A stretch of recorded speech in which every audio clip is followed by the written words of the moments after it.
Hi friends. Oh sorry, नमस्कार, राम राम, खम्मा गणी।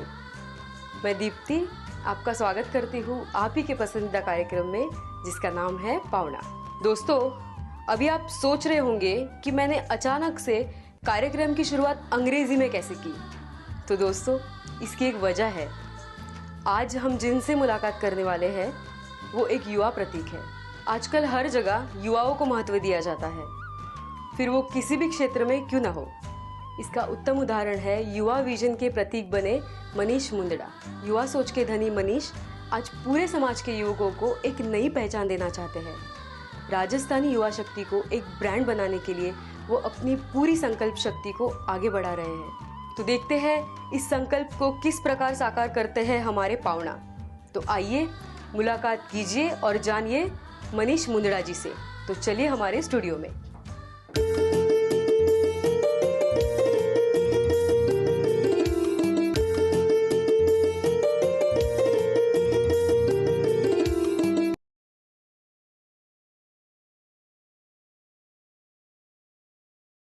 मनीष जी, हमारे इस कार्यक्रम पाहुना में आपका हार्दिक स्वागत है।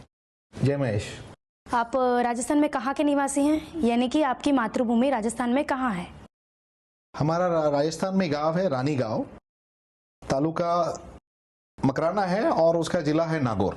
आपकी शिक्षा कहाँ तक और कहाँ कहाँ हुई है? मेरी शिक्षा मुंबई में ही हुई है। डिप्लोमा इंडस्ट्रियल इलेक्ट्रॉनिक्स से पूरी मेरी शिक्षा है और ये बॉम्बे में ही हुई है।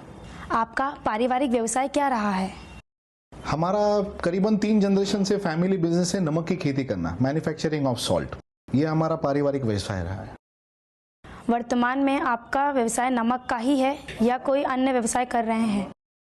नमक के अलावा हमने नए कंसेप्ट से अब आगे बढ़ रहे हैं। जैसे बोल सकते हैं हम क्रेन हायरिंग में आ रहे हैं, लॉजिस्टिक कंपनी है, कंस्ट्रक्शन एक्टिविटी कर रहे हैं जो लो कॉस्ट हाउसिंग पे फोकस कर रहे हैं। इसके अलावा हमारे पास लोकल सिटी में इवेंट मैनेजमेंट का भी व्यवसाय है और उसके अंदर आगे ऐसे बढ़ा रहे हैं कि हम अपनी खुद के मोटल बना रहे हैं थाने सिटी के अंदर। इसके अलावा हमारा क्रेन हायरिंग का बिजनेस है और कंस्ट्रक्शन एक्टिविटी भी कर रहे हैं। लो कॉस्ट हाउसिंग के ऊपर हम फोकस कर रहे हैं। हम यहाँ से 50 किलोमीटर की तरफ कुछ लो कॉस्ट हाउसिंग बना रहे हैं। तो it will be coming upcoming luxury motel. So more और लेस 4 और 5 ऑर्गेनाइजेशन में हम काम कर रहे हैं। और इसके अलावा जो फैमिली बिजनेस है जो हमारा नमक की खेतों का, उसका भी लैंड कन्वर्जन रियल एस्टेट में कर रहे हैं हम। मनीष जी, आपने व्यवसाय के साथ साथ जो समाज सेवा भी शुरू की है, इसके बारे में आपकी क्या राय है? इसके लिए मैं क्रेडिट कुछ देना चाहूँगा। जो आपने क्वेश्चन पूछा है, ये क्वेश्चन मेरे जहन में भी आता था और जब मैं पिताजी और मेरे दादाजी को देखता हूँ और एक तरफ नाना जी को भी देखता हूँ तो उसमें ख्याल आया कि उनका मार्गदर्शन रहा है हमारे ये सब्जेक्ट के तौर पे। उसको मैं थोड़ा आपको डिटेल में जानकारी देना चाहूँगा। वो ये है कि कभी कभी युवा हमेशा एक समाज के अंदर ये सोचता है कि मैं बिजनेस में टाइम दूं कि सामाजिक क्षेत्र में काम दूं। लेकिन हमारे दादाजी हो या हमारे पिताजी, जब ये मास्टर प्रदेश का पद का जब मेरे पास अपॉर्चुनिटी आई थी, जिसको मैं बोल सकता हूँ, उस समय मैंने पिताजी को पूछा था कि क्या ये लेना चाहिए क्योंकि मैं बिजनेस में कितना टाइम दे पाऊंगा। एक क्वेश्चन आता है, हर एक युग को ये क्वेश्चन आता है। तो मैंने उनको पूछा था, उन्होंने बोला कि करीब महाराष्ट्र में रहेंगे 1000 चार्टर्ड अकाउंटेंट रहेंगे, 1000 इंजीनियर रहेंगे, 1000 डॉक्टर रहेंगे और इसका सबकी टॉप प्रतिनिधि यानी बॉस बनेगा प्रदेश अध्यक्ष। तो ये अपॉर्चुनिटी एक तो खोनी नहीं चाहिए। एक दूसरा ये सोचना चाहिए कि अपने को भगवान ने चुना ये काम के लिए, काम तो होना ही है। हर चीज बिजनेस और पैसा रिलेटेड नहीं हो सकता है। तो सामाजिक क्षेत्र में जो भूमि से आप आए हो या जो समाज से आए हो या एक मानव सेवा, उसी में वापस मानव सेवा आप क्या कर सकते हो, ये लाइफ का एक सबसे बड़ा मोटो होना चाहिए। तो दादाजी को देखता था, नाना जी को देखता था, ये सबका मिश्रण बोलता ना एक हो सकता है कि मैं गॉड ब्लेस हूं कि ये फैमिली लीगेसी आई है मेरे अंदर और मैं कुछ कर सक रहा हूँ। राजस्थानी संस्कृति के बारे में आपके क्या विचार हैं? राजस्थानी संस्कृति मैं ये बोल सकता हूँ, नाम में काफी कुछ है। राजस्थान तो राजाओं का स्थान है, तो राजाओं की सोच बड़ी होती है। तो वो संस्कृति में सबसे बड़ी बात है, खूबी है कि एक बहुत बड़ी संस्कृति है और बहुत रिच है ट्रेडिशन में, जिसको बोल सकते हैं संस्कार बोलो आप। जैसे हर छोटी चीज आप ले लो, मतलब बड़ों को प्रणाम करना वहां से शुरू होता है। साथ में रहना, ज्वाइंट फैमिली का कंसेप्ट रहना राजस्थान समाज के अंदर एक बाय 100%, मतलब आप काफ़ी, चाहे मुंबई जैसा मेट्रो हो, दिल्ली जैसा मेट्रो, आज भी आप देखने को मिलेंगे ऐसे उदाहरण है घर, जो हम भी अच्छे से अपन देखते हैं, ये उदाहरण है। दूसरी बात, बिजनेस के अंदर भी आप ले लो, एक साथ में संगठित चलने का, एक व्यवसाय करने का एक तरीका है अपना। और जो एक भगवान की देन है कि राजस्थानी आदमी कहीं भी जाता है वो अपने आप में सक्षम होता है, सक्सेसफुल होता है। तो पुरानी जो कहावत है मैं आपको आप ही से बोलना चाहूँगा, जैसा जहाँ नहीं बैलगाड़ी वहाँ एक मारवाड़ी, तो हर जगह पहुँचता है वहाँ पे, तो हर जगह वो पहुँच सकता है। आप चाहे कोई इंडिया के नहीं पूरे वर्ल्ड के कोई कॉर्नर में ले लो, राजस्थानी समाज आदमी वहाँ है। तो ये संस्कृति बोलती कि जहाँ पे एक सक्सेसफुल संस्कृति, एक जिसको बोल सकते हैं पूरे संस्कार वाली संस्कृति, ये राजस्थान है। और उसके लिए हमको या हर एक को अपना गर्व होना चाहिए कि जो भूमि से अपन जुड़े हुए कहीं ना कहीं से, जहाँ वो कर्म भूमि हो या जन्म भूमि हो, तो राजस्थान से जहाँ से भी जो भी जुड़ा हुआ आदमी है उसको अपने आप पे एक कॉन्फिडेंस लेवल जो है, जब वो रहता है खड़ा कहीं पे भी, तो अंदर से एक ऊर्जा होती है कि मैं राजस्थान का हूं, और वो एक अलग कॉन्फिडेंस रहता है मन में।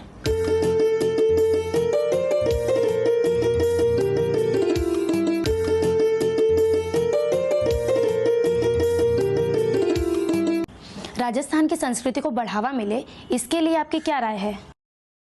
बढ़ावा आज के हिसाब से जो चैलेंजिंग है, जहाँ मेट्रोज में लोग रह रहे हैं, और मैं ये बोलूँगा कि जो हमारे पेरेंट्स ने हमको जो संस्कृति सिखाई है राजस्थान के बारे में, इसको मेंटेन करना ज़रूरी है। बढ़ावा मिलने के लिए सब्जेक्ट ये बोलूँगा कि जो भी तीज त्यौहार रहते हैं उस दिन वो पहनावा उसी तरीके का हो जो अपने बुजुर्ग करते थे, तो एक वो जिंदा रह जाता, जो संस्कृति का एक बहुत बड़ा सब्जेक्ट है। दूसरा, भाषा पे आते हैं। आज अपने घर में बच्चों के साथ हिंदी बोलना एक नॉमिनल, एक हमेशा एक प्रैक्टिस हो गई है, उसको वो रहना चाहिए। उसके साथ में बच्चों के साथ मारवाड़ी भाषा में बात होनी चाहिए। तो वो संस्कृति का एक सब्जेक्ट है और एक पार्ट है। जो ज्वाइंट फैमिली कंसेप्ट है, इसके अंदर एक संस्कार सिखाए जाते हैं, वो संस्कार मेंटेन रखने की कोशिश करें। परिवार वाले अपने ही समाज में, अपने ही लोगों में आपस का संबंध बनाए। मतलब बोलने का मतलब है कि जो ज्वाइंट फैमिली कंसेप्ट है उसको मेंटेन रखना जरूरी है। अपने ही समाजों में बच्चों की शादियां होनी चाहिए ताकि संस्कार और संस्कृति दोनों जिंदा रहेंगी वहाँ। ये इम्पॉर्टेंट है। आज हो रहा है मेट्रो में आने के बाद में, आप मॉडर्नाइजेशन ज़्यादा पढ़े लिखे होने के बाद में थोड़े व्यूज़ चेंज हो रहे हैं यूथ के, कि अब हम इस तरह कर लेंगे, उस तरह कर लेंगे। ये सब हावी हो रहा है।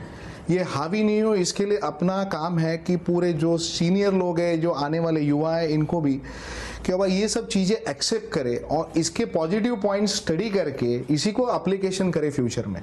तो इसमें आपको ये जरूर मिलेगा कि अपने संस्कार और अपनी संस्कृति सुपूर्ण संपन्न है, और ये संपन्नता तभी रह सकती जब अपन भी उसको फॉलो करें। यही मैं बोलना चाहूँगा। राजस्थान के जो लोग राजस्थान से बाहर रहते हैं वो अपने तीज त्यौहार कैसे मनाते हैं? जहाँ तक मेरा जानना है, राजस्थान के लोग जो बाहर राजस्थान से है वो ज़्यादा उत्साही रहते हैं कि हम त्यौहार अच्छी तरह से मनाएं। राजस्थान में तो मनता ही है, लेकिन जब बाहर चले जाते हैं तो ये प्रयास हमने देखा है कि आप राजस्थान से जो बाहर गए हुए वहाँ अपने अपने जिलों में, अपने अपने तालुका में वहाँ संगठित हो जाते हैं, चाहे वो कोई भी समाज हो, लेकिन राजस्थान से जुड़ा हुआ है तो आप एक रहेंगे वहाँ पे, और वो त्यौहार को उतने ही जल्लोष से मनाते हो, चाहे कोई भी त्यौहार हो। मेरा मानना तो ये है कि 100% राजस्थान से बाहर, राजस्थान से बढ़िया त्यौहार मनते हैं राजस्थान के। दिवाली हो, दिवाली का जल्लोष आप हर जगह देखोगे, एक अपने आप में एक अलग पाओगे कि जैसे सुबह उठ के पूरे परिवार मिलना करना, एक दूसरे को मतलब जाके प्रणाम करना, मिठाइयाँ बांटना। ये राजस्थान जो दिवाली का त्यौहार है उतने ही जल्लोष से हर जिले में, हर तालुका में मैं दावे क्या कह सकता हूँ मनाया जाता है। आप होली ले लो, जो राजस्थान का एक मुख्य त्यौहार में है। होली तो यहाँ पे मतलब ये बोल सकते हैं अपन 2 दिन पहले से ही चालू हो जाएगा। तो होली का भी जल्लोष अपने आप में बहुत है।